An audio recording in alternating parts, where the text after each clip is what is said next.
Hey guys, welcome to another tutorial of the Solution Journals. Today we will learn how you can fix the low sound in your Windows. And this is a simple process to do. The only thing you need to do is go to the option of Windows here in the panel of and the controls, and you need to search the option of sound.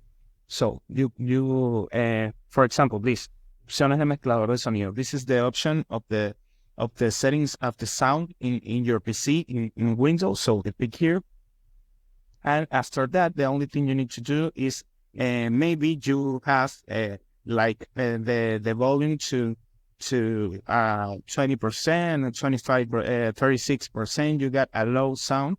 So the only thing you need to do is put this in 100%, and that's it. This in the system, in the sound, you can manipulate it of the settings in like the sound of your PC.